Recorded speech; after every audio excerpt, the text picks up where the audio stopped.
Welcome to the Explainer. Today, we're tackling something that is honestly one of the most frustrating blind spots in artificial intelligence, teaching AI to actually understand what we don't want. We're diving into a fascinating paper titled TNG-CLIP, Training Time Negation Data Generation for Negation Awareness of CLIP.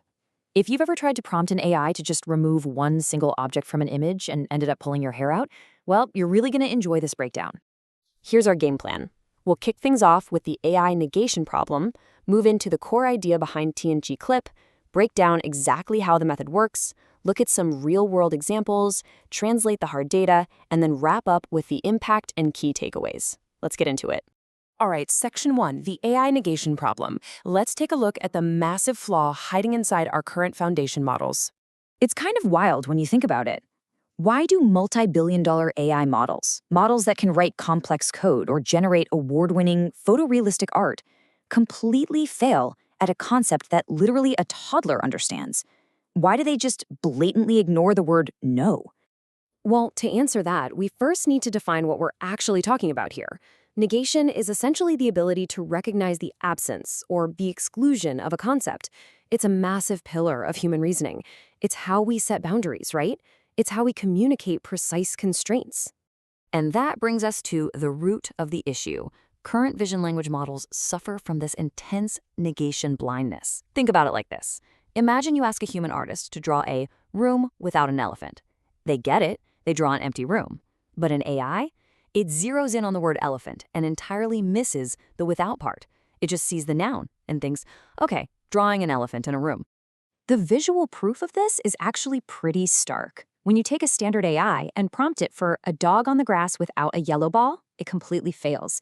It'll show you a dog actively playing with a yellow ball, but the new TNG-CLIP method successfully finds exactly what was asked for, a dog on the grass with absolutely no ball in sight. It actually respects the constraint. Section 2, TNG-CLIP's core idea. So how do the authors actually fix this negation blindness without spending an absolute fortune on computing power? Normally, the traditional fix involves using these massive, highly expensive large language models to pre-generate millions of static negation captions. You build a huge data set and retrain everything. It's slow, it's incredibly expensive, and it's super rigid. The proposed approach, TNG-CLIP, completely flips the script. Instead of all that, it generates dynamic negation data on the fly, right in the middle of the actual training process. Section 3, how the method works. It's time to roll up our sleeves and reverse engineer exactly how this pipeline functions step by step. The real genius of the TNG-CLIP procedure is that it totally ditches the external LLM. It doesn't need one to come up with missing objects. Instead, it looks inside its own current training batch, grabs objects from other images, and dynamically builds negation examples right on the spot. Let's break that down into 4 really simple steps. Step 1, you start with your batch input. Let's say it's an image of a puppy on the grass. Step 2, the system looks around and finds a similar image in that exact same batch, maybe a dog playing with a ball. Step 3, it extracts a distant negation object from that second image, in this case, the ball. It knows for a fact the ball isn't in the first image. And step 4, it applies a negation template, basically combining the original puppy image with the borrowed missing object. This is a super efficient process, and it spits out 3 distinct things for the model to learn from. First, you have the original caption. Second, you get a compositional negation, something like a puppy running on the grass without a ball. This is crucial because it teaches the model partial absence. And third, you get a full negation, where it borrows an entirely unrelated caption from the batch, like there's no polar bear walking on the snow. That forces the model to understand complete, utter absence. But, of course, there is a technical hurdle here. If you suddenly force an AI to focus heavily on things that aren't actually in the picture, it tends to get really confused. It's totally out of distribution for a model that spent its whole life only identifying what is there. So TNG-CLIP uses a secret sauce, an asymmetric, noise-augmented objective. Essentially, they introduce a little bit of random noise into how the text labels match the images during training. It acts like a stabilizer, preventing the AI from catastrophically overfitting on all these weird non-objects. It's a brilliant fix. All right, moving on to Section 4, real-world negation examples. Let's look at how this pipeline actually changes the prompts that you and I use every day. To test this, researchers used a benchmark called NEG-TTOI, and the examples are super relatable. Say you prompt a small airplane flying without a jet nearby. A traditional AI will almost always draw the jet anyway, but TNG-CLIP gives you exactly what you asked for, just the small airplane. Ask for a plate without any food on it, the old AI serves you a full dinner while TNG-CLIP hands you a clean, empty plate. If you ask for a bathroom specifically without a checkered floor, TNG-CLIP actually listens and generates a totally different tile style. It finally understands what no means. Section 5. Translating the results. We've seen the visuals, but let's dive into the hard data to see how this translates to state-of-the-art performance.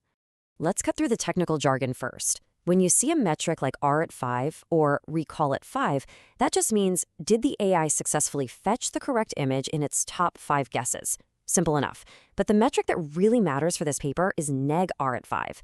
This asks, did the AI fetch the right image when specifically told what not to look for?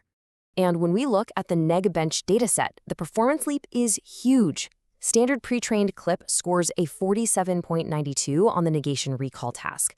But TNG-CLIP, it scores a 61.11. That is a nearly 14-point jump in the model's ability to respect negative constraints. It is quite literally a night and day difference. But honestly, out of all the data, this tiny number is probably the most impressive, 2.5%. You would naturally assume that dynamically generating all this negation data on the fly would slow the training process to a crawl, but no. The researchers prove that this entire pipeline only adds 2.5% extra training time per batch compared to standard training. The efficiency is just off the charts. Now, if you're a skeptic, you're probably wondering, did teaching the AI no cause it to forget how to do its basic day job? Well, looking at standard zero-shot image classification across 8 different benchmarks, the answer is a definitive no. TNG-CLIP preserves and, in many cases, actually improves performance on normal non-negation tasks, so there is absolutely no catastrophic forgetting happening here. And finally, Section 6, Impact and Key Takeaways. Let's summarize the lesson and evaluate the paper fairly. To be fair to the research, let's weigh the pros and cons. The strengths are undeniable. It's highly dynamic, incredibly fast with that 2.5% overhead, and it hits state-of-the-art numbers across image matching, retrieval, and generation. But it does have limitations. Right now, this pipeline is strictly limited to image-text pairs. The authors note that the next big step will be expanding this capability to things like visual question answering. So, wrapping this all up, here are your key takeaways. 1. Foundation AI models suffer heavily from negation blindness. 2. TNG-CLIP fixes this dynamically during the training process, not by brute force. 3. It elegantly uses batch similarity instead of relying on expensive external LLMs. And 4.